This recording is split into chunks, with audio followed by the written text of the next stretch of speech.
The maid's hands trembled as she sifted through the pile of trash bags, panic rising in her throat. She feared she was too late. But then, through the sound of thunder and wind, she heard it.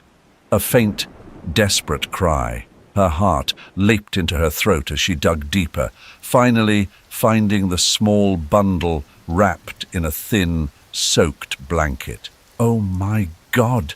she breathed, pulling the infant into her arms. The storm continued to rage as predicted for their future. The Smith mansion stood tall and imposing, a grand symbol of power and wealth. Its white columns gleamed under the early morning light, casting long shadows across the neatly trimmed lawns. Inside, the air was thick with tension, a tension that had been building for weeks. Natalia, the only daughter of the family, sat in her room, her hands resting protectively on her growing belly.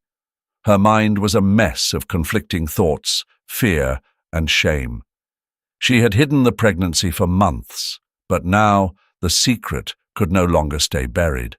The moment she had dreaded was at hand. Downstairs, the clinking of silverware and soft murmurs echoed in the dining room. The family had gathered for breakfast, as they always did. Christian, her father, was engrossed in the newspaper, while her mother, Victoria, inspected the morning's political headlines with the sharpness of a hawk. Every inch of this household ran like a well-oiled machine, and nothing was allowed to disrupt the public image they so carefully maintained. But everything was about to change. Victoria, her expression as cold as ever, finally put down her tablet. "Natalia," she called out, her voice ringing through the house, "come down here at once." Natalia's heart skipped a beat. She knew what was coming. Her secret was out. As she slowly descended the grand staircase, her stomach in knots, Natalia could feel the weight of their gazes upon her. "Sit down," Victoria commanded. There was no warmth in her voice, no comfort in the way she motioned to the chair across from her. Natalia took her seat, hands trembling beneath the table. For a moment, no one spoke. The silence stretched out, suffocating. Then Victoria's cold voice cut through the air. "How long?" she asked. Natalia looked down, unable to meet her mother's gaze. "5 months," she whispered, her voice barely audible. Christian's hand slammed against the table, rattling the silverware. His face twisted with anger as he turned to her, his voice a low growl. "How could you be so reckless? Do you have any idea what this means for our family? For my campaign?" The words hit her like a punch, but she remained silent. There was no explanation that would satisfy them, no excuse that would lessen their rage. Victoria was pacing now, her hands clasped tightly together as if she could physically hold in her anger. "Do you know what this could do to us? To your father's chance at becoming mayor? A scandal like this would ruin everything." Natalia flinched at the word scandal. That's what her pregnancy was to them, nothing more than a potential threat to their image, their standing in the community. Not a baby, not her child, but a scandal. Natalia felt a wave of nausea rise in her throat. She had thought of little else for weeks, the constant fear, the sleepless nights, the choice that loomed over her like a storm cloud threatening to consume her. But here, in this house, she didn't have a choice. They wouldn't allow it. Victoria stopped pacing, her gaze settling on Natalia with cold calculation. "We'll deal with this quietly," she said, her voice filled with steely resolve. "No one outside this family can know. We'll arrange for you to stay at the summer house until it will be resolved. When you return, this will all be behind us." Natalia's stomach twisted in knots. Taken care of sounded so cold, so final. She hadn't even had the chance to come to terms with the life growing inside her, and now her own mother was making decisions for her.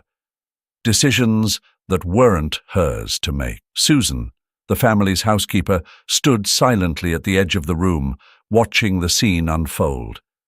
She had known Natalia since she was a little girl, and seeing her like this, so vulnerable, tore at her heart. But Susan also knew her place. She had been with the Smith family for too long to understand she never had a voice here.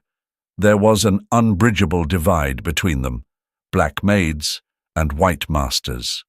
Still, something stirred within her, a growing sense of conflict. How much longer could she stand by and watch? Natalia fought back tears, her voice shaking as she finally spoke. "And if I refuse?" Christian scoffed, leaning back in his chair with a smirk. "Refuse? You think you have a choice? You've already ruined enough." Victoria's face hardened. "You will not refuse. This family's reputation is at stake, and you will do as you're told. End of discussion."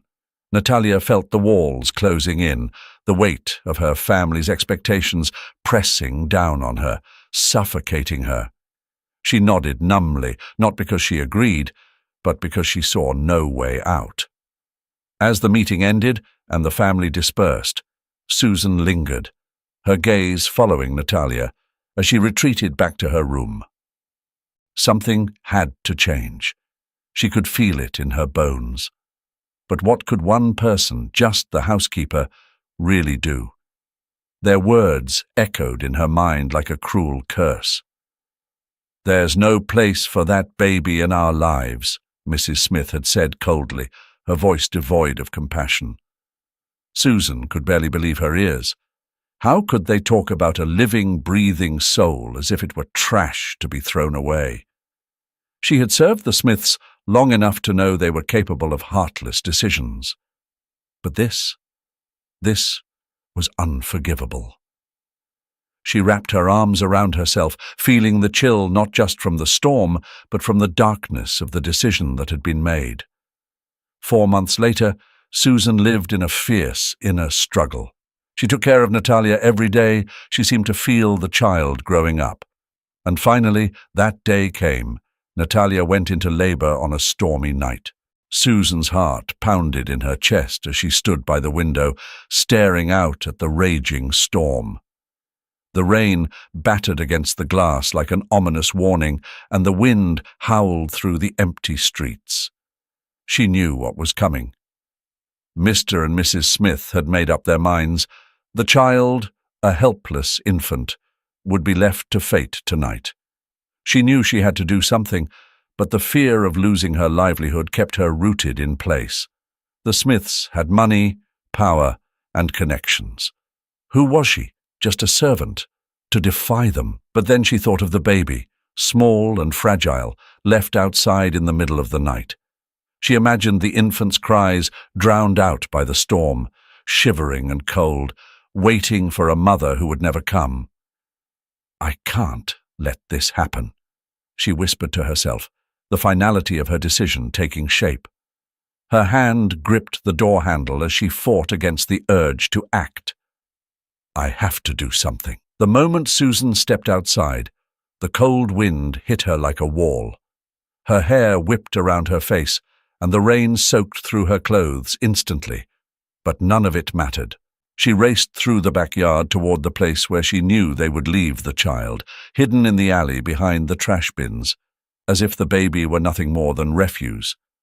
Her hands trembled as she sifted through the pile of trash bags, panic rising in her throat. The storm raged on, and for a moment she feared she was too late. But then, through the sound of thunder and wind, she heard it, a faint, desperate cry. Her heart leaped into her throat as she dug deeper, finally finding the small bundle wrapped in a thin, soaked blanket. "Oh my God," she breathed, pulling the infant into her arms. The child's cries grew louder, as if realizing it had been found. Susan's tears mixed with the rain as she clutched the baby close to her chest, the relief overwhelming her. "It's okay, I've got you. I've got you now." Without thinking, Susan pressed her lips to the infant's forehead, an act of instinctual love. In that moment, she knew what she had to do. This baby wasn't going back to the Smiths. This child was hers now. She stared down at the tiny face, pale and fragile, and whispered, "Leo, your name is Leo." With a newfound sense of purpose, Susan stood up, the weight of the baby grounding her in the storm. She turned her back on the house that had employed her for years, on the people who had given her orders, but who now represented nothing but cruelty. She took her first step away from that life, the life she had known, and towards something unknown and terrifying, but something far more important, protecting Leo. As she walked away, the storm's fury continued, but inside, Susan felt a strange sense of calm. She was no longer afraid. Her path was clear now, and she knew there was no turning back. She would raise this child, love him as her own. And whatever the future held, she would face it with Leo in her arms. One morning, Susan stood at the edge of her small apartment window, staring out at the city that now seemed so distant, despite her being in the heart of it. Life here was different, harder than she imagined. The walls of her tiny space felt suffocating at times, and the weight of being a single mother was like carrying an invisible load on her back. But she never faltered. "Mum, can I have cereal?" Leo's voice pulled her out of her thoughts. She turned and saw him standing there, his wide brown eyes, innocent yet curious, always observing. He was only 6, but there was something in him, an intelligence, a calmness, that made him seem older.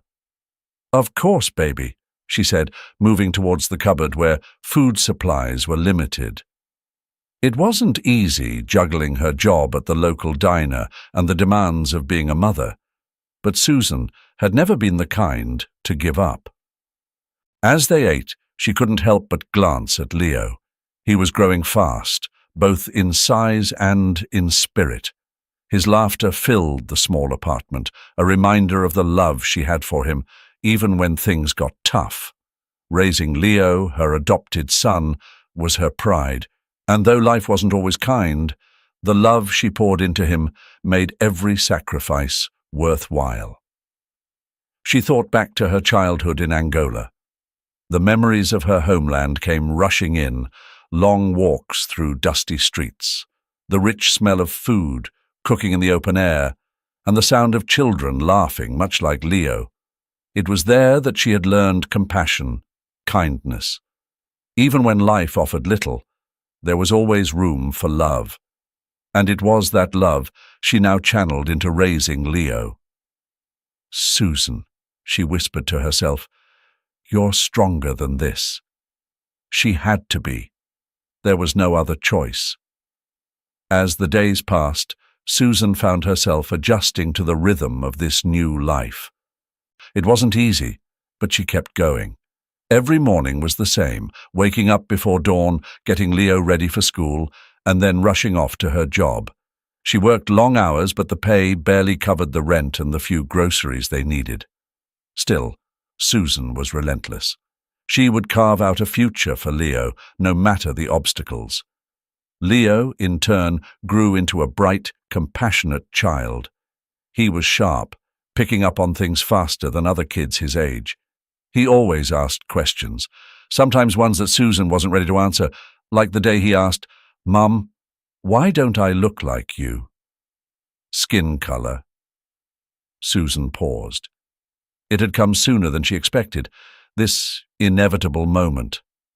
She swallowed hard, trying to find the right words.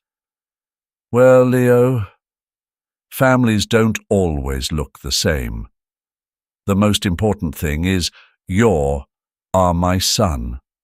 He nodded, but the question lingered in his eyes.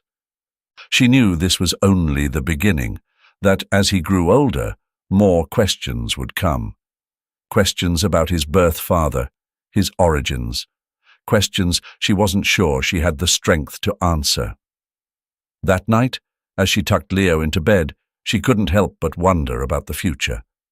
What would she tell him? How would she explain the truth? Susan leaned down and kissed his forehead, whispering softly, "You're my heart, Leo. No matter what happens, remember that." Leo, half asleep, murmured back, "I love you, Mom." And in that moment, as the weight of the world pressed down on her, Susan felt a surge of resolve. No matter how many obstacles they faced, she would face them for him, for the boy she loved as her own, for the new life they were building together.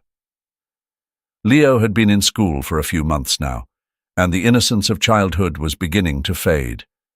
His bright eyes, once full of curiosity and wonder, started noticing things that made him question the world around him.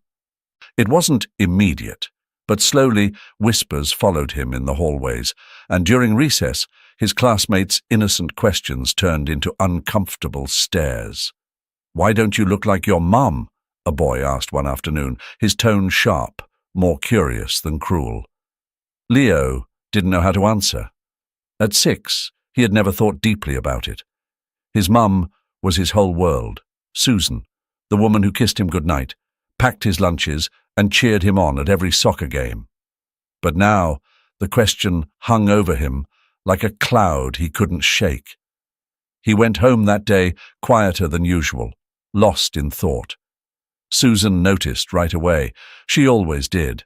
Balancing work, her own life, and raising Leo alone was no easy feat, but she had a bond with him that ran deeper than words.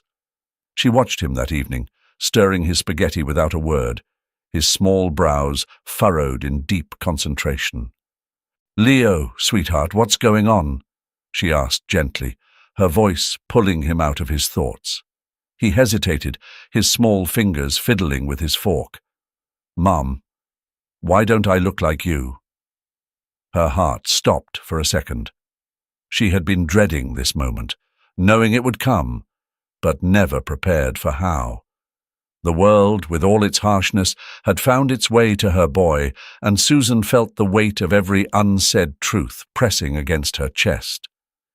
"Come here," she said softly, motioning for him to sit beside her on the couch. He climbed up, snuggling close, as if trying to find answers in her warmth. She wrapped her arm around him, her fingers playing with his soft curls. "There are a lot of things in this world that are hard to understand, Leo," she began slowly, choosing her words carefully. "But one thing you should know and never forget is that you are my son. No matter what anyone says, no matter how things seem, you are mine." "But why do people say stuff at school? They ask why I don't look like you," he muttered, his voice small but filled with confusion. Susan took a deep breath, her mind racing. How could she explain something so complex to a child so young? How could she protect him while still preparing him for the truth? "Families come in all shapes and sizes," she continued, her voice calm, though inside she felt a storm brewing. "Some families look alike and some don't. What matters most is the love we have for each other. No one has the right to make you feel less than anyone else just because you don't fit their idea of what a family looks like." Leo looked up at her, his eyes wide and trusting. "I know you love me, Mom," he whispered. "And I always will," she replied, kissing his forehead. "That's something you never have to doubt." Many years later, at Leo's 15th birthday party, surrounded by his friends and a tower of cupcakes, there was a moment. At the height of the celebration, Leo found himself standing still, his eyes drawn to the other kids, playing and laughing with their parents. For the first time, something stirred inside him. He noticed it, the subtle differences, not just in appearance, but in the way the other families seemed to move as one, in sync with each other. The shared gestures, the easy smiles, the way the parents seemed to fit with their children in a way that Susan, despite all her love, somehow didn't. It was like watching a movie that he wasn't fully a part of. He didn't say anything, but Susan noticed. She saw the look on his face, the quiet recognition in his eyes. It was the beginning of a realization, a truth she'd feared for so long. Her heart sank, knowing that no matter how fiercely she loved him, there was a difference that the world, and now Leo, would always see. That night, after the noise and laughter of the party had faded and the house settled into its usual quiet, Susan sat beside Leo. The two of them, in the stillness of their home, shared a silence filled with unspoken questions. Leo didn't ask her anything, but she could feel the weight of it all pressing down between them. Leo broke the silence, his voice quiet but steady. "Mum," he began, hesitating for a moment, Am I adopted?" Susan's heart stopped. The words she had dreaded hearing for so many years were finally out. Her chest tightened as she looked at him, trying to find the right words, the ones that wouldn't shatter his world.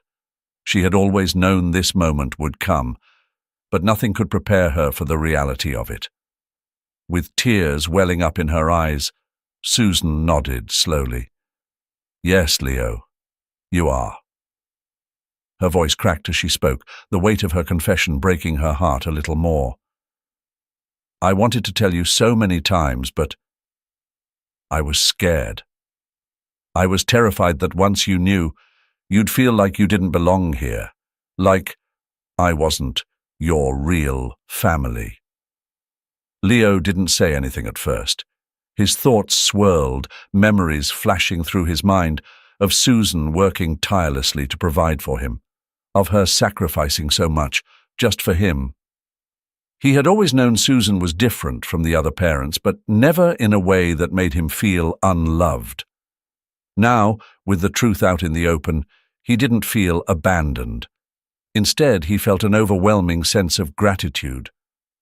"Mum," Leo said softly, his voice thick with emotion, "you've done everything for me. You've given me everything. I can't believe you did all that for a child who isn't even your own." Susan looked at him, her eyes full of pain and love. "You are my own, Leo. Blood doesn't make a family. Love does. I chose you. Every single day, I choose you." Tears filled Leo's eyes as he realized the depth of Susan's love, the sacrifices she had made, not because she had to, but because she wanted to. He reached out and took her hand, squeezing it gently. "I love you, Mom," Leo whispered, his voice breaking. "I always will. Nothing will ever change that." In that moment, Susan realized something she had never fully understood before. She had feared that the truth would drive a wedge between them, but it hadn't. Instead, it had brought them closer, deeper into a bond that no amount of truth or time could ever break. And now, both of them knew that their love was stronger than any difference the world could see. Because family wasn't about where you came from, it was about who chose to love you along the way. From a young age, Leo displayed a curiosity and drive that made his teachers take notice. But it wasn't just natural talent. Leo worked harder than anyone else, spurred by a dream he held close to his heart. He wanted to be a doctor. His goal wasn't born of ambition or prestige, but from witnessing the sacrifices his mother, Susan, had made for him. She had worked multiple jobs, pulling long hours to keep him in school and ensure he had the best opportunities. Leo felt her dedication in every step he took. Her silent strength became the fuel for his ambitions. Now, in his senior year of high school, Leo's dream was within reach. He had applied for scholarships, determined to make his way into medical school without adding to Susan's burden. As the days passed, he became a student at medical university. His heart beat a little faster every time he thought of how proud Susan would be when he will become a doctor in the future. This was all for her, for the life she had given up so much to secure for him. While Leo focused on his future, across town, another story was unfolding. Victoria and Christian Smith had lived with regret for many years. They had lost their only daughter, and now they pray they can find the nephew they so heartlessly abandoned that year. Christian, in particular, was haunted by his actions, his health steadily declining as the guilt consumed him. "We need to find him, Christian," Victoria whispered one evening, her voice trembling with emotion. "We can't let more time pass. He's all we have left." Christian, his once strong frame now weakened by illness, nodded in agreement. They had hired private investigators, hoping that somewhere, somehow, they would be reunited with their grandson. The search brought with it the possibility of redemption, of healing wounds that had festered for too long. As fate would have it, Christian's condition worsened. Doctors diagnosed him with a serious illness, and he was soon hospitalized for heart surgery. Chris's condition became critical as he needed a blood transfusion. At the same time, Leo, on his first day of internship at the hospital, heard the news that a critically ill patient needed a transfusion of rare AB blood type. Leo realized that he had the same blood type as the patient, so he did not hesitate to run to the emergency room to donate blood. The procedure went smoothly, and Leo left the hospital with a sense of pride, unaware of the connection between him and the man he had just helped save. Christian, now recovering, asked to meet the young man who had donated the blood that had saved his life. It was a simple gesture of gratitude, but when Christian saw Leo, he felt something strange stir inside him. He couldn't place it, but there was a familiarity in the boy's face, something that reminded him of his lost daughter. Victoria, who had come to visit Christian, entered the room and froze at the sight of Leo. Her breath caught in her throat as the realization hit her like a wave. "Christian!" "It's him," she whispered, tears welling up in her eyes. Leo, confused by their reaction, looked between the two of them. "Do I know you?" he asked cautiously, sensing the tension. Leo stood in the hospital room, his heart pounding, the silence between him and his grandparents growing heavier with each second. Leo had hoped to learn about his real family, but not this way. Christian sat slumped, his illness making him look far older than his years. Victoria stood behind him, her eyes never leaving Leo's face, as if waiting for something to break the tension. Leo's voice, when he finally spoke, was low but steady. "Why did my mother abandon me?" "Eh?" His words were filled with the weight of years spent wondering, doubting, and questioning why he had been left with no explanation. Christian shifted uncomfortably in his seat, his frail hands gripping the armrest as though it were the only thing keeping him upright. He coughed before speaking, his voice raspy and broken. "Leo, your mother, our daughter, it wasn't her fault. We were wrong. I was wrong. There's not a day that goes by that I don't regret the decisions we made. We were scared. We didn't know how to handle the situation back then, but that's no excuse." Leo could hear the sorrow in Christian's words, but it wasn't enough to dissolve the anger that had built up over time. His fists clenched by his sides as he tried to hold on to his composure. "I've spent my whole life wondering who I really was, where I came from. You took that away from me. You took everything." "I know," Christian whispered. His voice cracked and he looked down, avoiding Leo's gaze. "I know. But I'm here now, asking for your forgiveness, even though I don't deserve it." Victoria stepped forward, her voice softer, pleading. "We've lived with this regret for so long, Leo. We want to make it right, if we still can." Leo shook his head slightly, his mind swirling with a mixture of emotions. He glanced over at Susan, who had been standing silently by his side the entire time. She was his anchor, the one person who had been there from the beginning, never wavering in her love for him. "You already know who my real family is," Leo said, turning to face them. His gaze flicked to Christian and Victoria, then back to Susan. "I love her. She raised me, sacrificed everything for me. If I let you into my life, it won't change that. She will always be my mother." Susan entered the room. She was stunned when she saw Christian and Victoria. For many years, even though she had known that she would have to face them one day, this moment still overwhelmed her. Leo turned to look at her, confused. Susan regained her composure. She wasn't trying to take ownership of this moment, only supporting him, as she always had. "Leo," she said softly, "this is your choice. Whatever you decide, I'm with you." Mr. and Mrs. Smith were embarrassed. They did not dare to look Susan straight in the eye. Christian's voice trembling with emotion. "We don't want to take you away from Susan. We understand that she's your mother. We just want the chance to know you, to be a part of your life, in whatever way you'll allow." Leo exhaled slowly, his shoulders relaxing slightly as the rage that had surged inside him began to ebb. He still felt hurt, still felt betrayed, but there was a part of him that understood the pain his grandparents had been carrying too. That didn't erase the past, but it softened the sharp edges of his anger. "I can't imagine what you did," Leo said, his tone firm but less harsh. "But I can learn how to forgive. That doesn't mean things will ever be the same, but maybe we can build something, slowly, on my terms."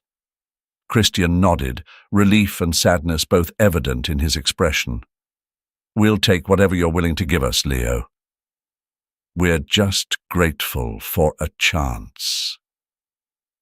Leo stood there for a moment, letting the words settle in the air.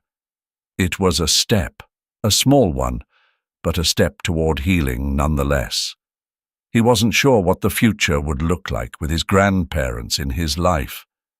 But he knew one thing for certain. Susan was, and always would be, his family, and nothing could change that.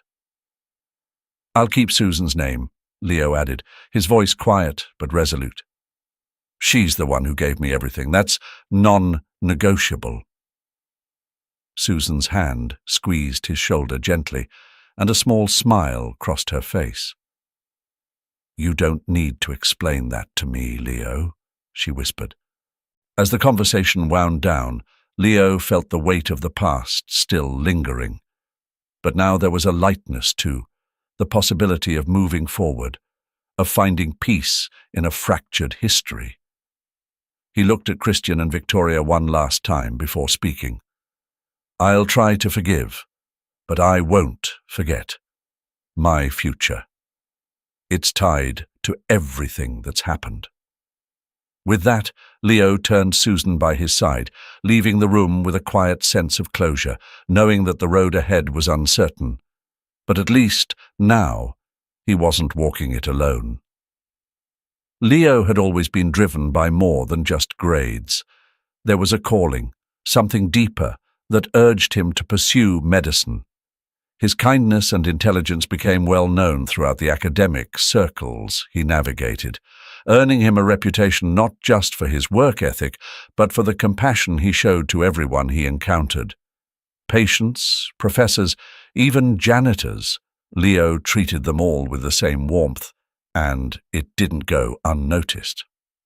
At the hospital, where he had begun his early rotations, the staff often spoke in hushed admiration about the young man who seemed to carry the weight of the world on his shoulders, yet never let it show. He was a natural healer, some would say. But for Leo, it wasn't just about the science. It was about people, their stories, their pain, their hope. That's what pushed him forward, even on the hardest days. Susan, on the other hand, had finally found peace. The burden of her long-held secret, the truth about Leo's origins, had been lifted. She had wrestled with the decision for years, wondering when the right time would come to tell Leo the truth. But now, with everything in the open, she could finally breathe again. With Leo growing into his own and their relationship unshaken by the revelations, she found the strength to return to her own dreams.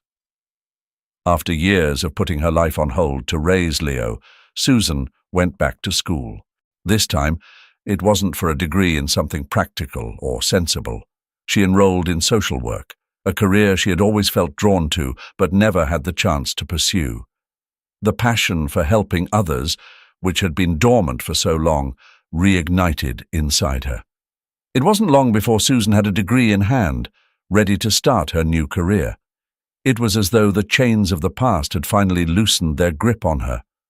Meanwhile, Leo was offered a unique opportunity. His professors recommended him for a research project that focused on rare childhood diseases, a subject that tugged at his heart.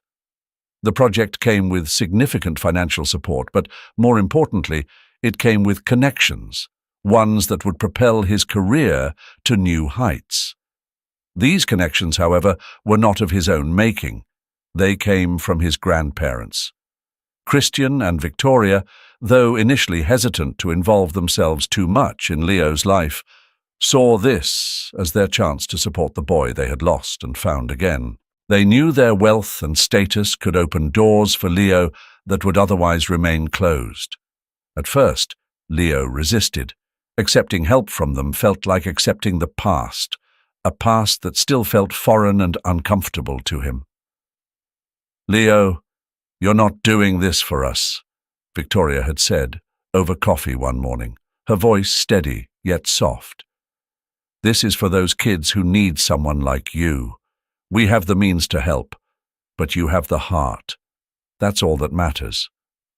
Leo had stared into his cup for what seemed like hours after that conversation, turning her words over in his mind. It wasn't just about him anymore.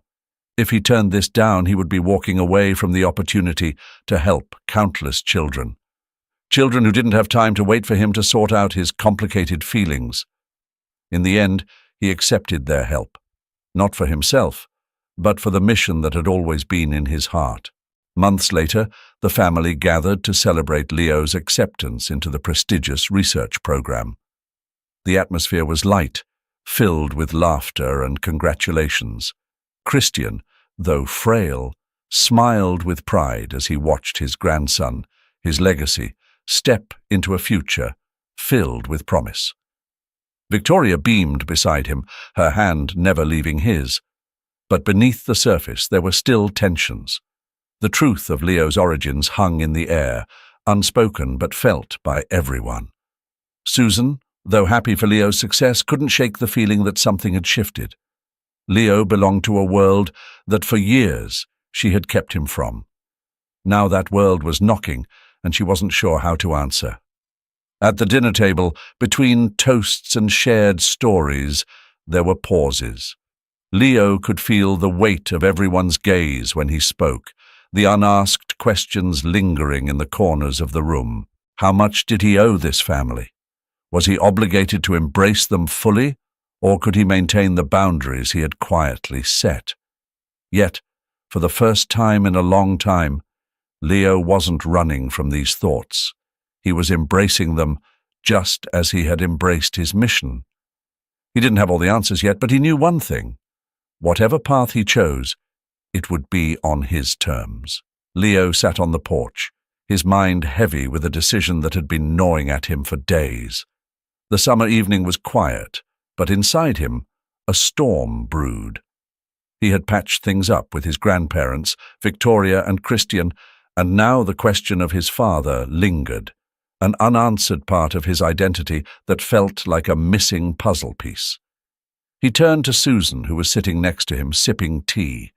She had always been his rock, unwavering in her love and support, even when the world around them seemed chaotic. Tonight was no different. She sensed his turmoil without him having to say a word. "I've been thinking," Leo finally spoke, his voice low, hesitant, "about meeting my father. I don't know if I should." Susan placed her cup down, folding her hands in her lap. She waited, giving him the space he needed to express his thoughts fully. "I mean, I've heard so much about him from Grandma and Grandpa," Leo continued. Dominic, that was his name. He was an exchange student from Mexico. Met my birth mom, Natalia, in college. They were in love, but her family, they didn't approve. They sent him away, and he never knew about me." Leo paused, his gaze dropping to his hands. "Part of me wants to meet him, find out who he is, what kind of man he became. But another part of me feels like I might be betraying you if I do." Susan's heart tightened at the words, but she kept her face composed. She leaned in slightly, her voice soft but firm. "Leo, you could never betray me by searching for the truth. I've always known this day would come, and I want you to know, whatever you decide, I'll support you. Your father is a part of you, just like I am. Knowing more about him doesn't change what we have." Leo glanced up, surprised by the depth of her reassurance. "But what if I don't like what I find? What if he's not the man I've built up in my head?" "You won't know until you try, honey. People are complicated, just like relationships, and maybe it won't be perfect, but it'll be something real. You deserve to know where you come from." Her words settled over him like a balm, easing some of the tension in his chest. After a long pause, Leo nodded, as if coming to a resolution. "I think I need to do this.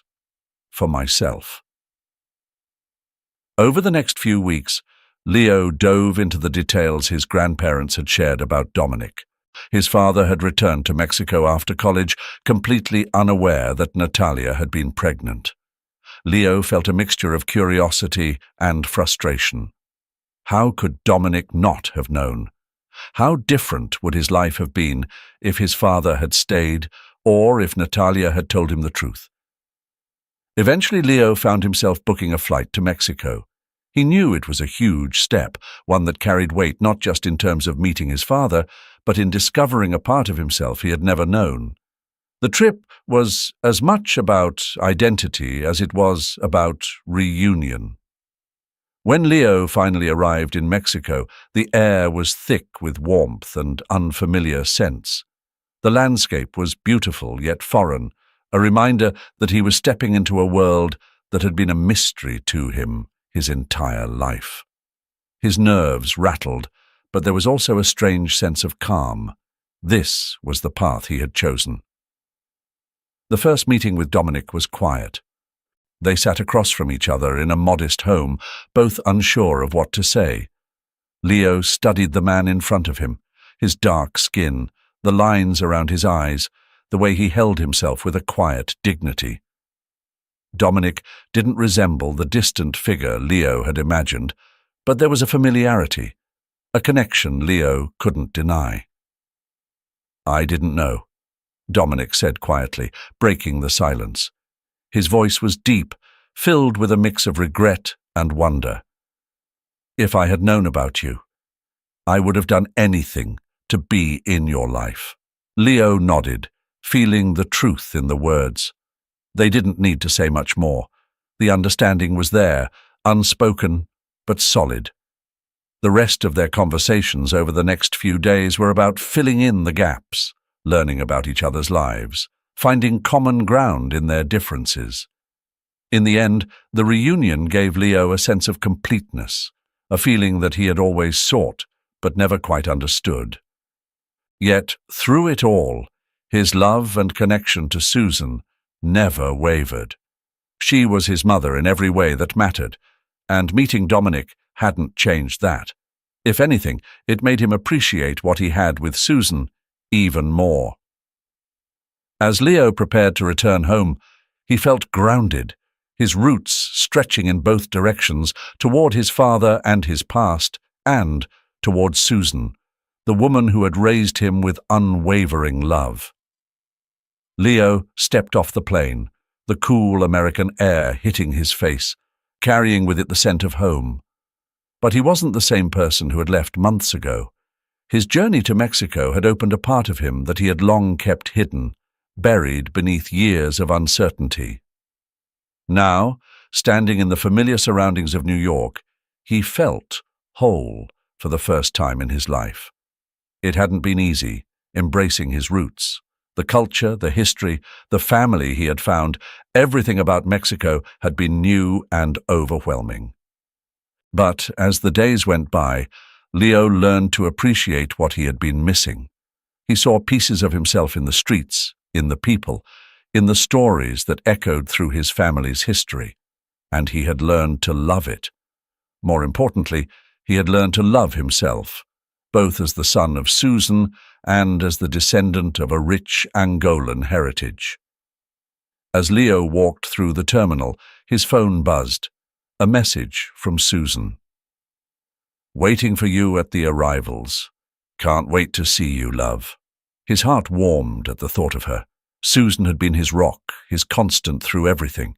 She had raised him, given him a home, a future, and most of all love that transcended the boundaries of blood. He wouldn't be the man he was today without her. When he finally saw her, standing by the exit with a smile that could light up the world, Leo felt a lump rise in his throat. She looked a little older than when he had left, the stress of their past still etched in the fine lines around her eyes. But she was as strong as ever, the same woman who had worked tirelessly to provide him with a life full of possibilities. "Hey, Mom," Leo greeted her, his voice a little hoarse from the emotion swelling inside him. Susan wrapped her arms around him in a tight embrace, and, for a moment, neither of them said anything. The noise of the airport faded into the background as they simply held on to each other, a mother and her son, reunited after what felt like a lifetime of change. "You look good," Susan finally said, pulling back to examine his face. "You've grown." Leo chuckled. "I'm not sure about that, but I've definitely learned a lot." The car ride back home was quiet, but it was the comfortable kind of silence that only existed between people who understood each other completely. As they pulled into the driveway of their small, cozy house, Leo took a deep breath. He was ready to move forward, to build a future that honored both his past and present. Over the next few months, Leo's career took off. He returned to his residency with a renewed sense of purpose, pouring his heart into his work. Every child he treated, every life he touched, felt like a continuation of the legacy he was creating, one built on compassion, dedication, and a desire to give back. His reputation as a brilliant, caring doctor spread quickly, and it wasn't long before he found himself leading teams, mentoring younger doctors, and saving more lives than he could count. One evening, after a particularly exhausting day at the hospital, Leo sat with Susan on the back porch, watching the sun set behind the trees.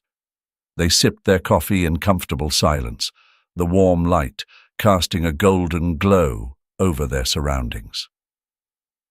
"It's been a long road," Leo said quietly, breaking the stillness.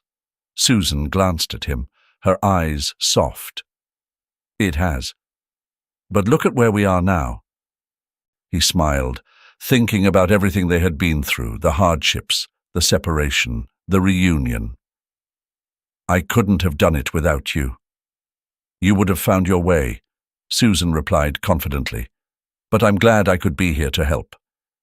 You've made me so proud, Leo. Not just for what you've accomplished, but for the man you've become."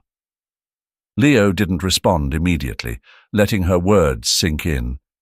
He had always known that family was more than blood, but it had taken him years to truly understand the depth of that truth. Susan had been the one to show him that love, pure, unconditional love, was what held people together. As the last sliver of sunlight disappeared beyond the horizon, Leo leaned back in his chair, feeling a deep sense of peace. The challenges they had faced had only strengthened the bond between them. And while his roots in Mexico had given him a new sense of identity, it was Susan's love that had grounded him, that had given him the strength to embrace every part of who he was. In the quiet of that evening, with the world at peace around them, Leo knew that their story was one of second chances, of forgiveness, and of the unwavering power of love. No matter where life took him, he would always carry that with him, a reminder that family was built not on blood, but on the love that connected them. And that was all he ever needed. Wow, what an emotional journey, right? Stories like Leo's remind us of the true power of love and family. It's not about bloodlines, but about the connections we build, the sacrifices we make, and the unconditional love that binds us together. If Susan's story teaches us anything, it's that family is a choice, and sometimes those choices create the strongest bonds of all. If you found this story moving, make sure to hit that like button and share your thoughts in the comments below. I'd love to hear your own experiences or what you took away from Leo's story. And don't forget to subscribe for more heartfelt stories like this one. Together, we can continue exploring the beauty and power of love, forgiveness, and second chances. Thanks for watching, and I'll see you in the next video.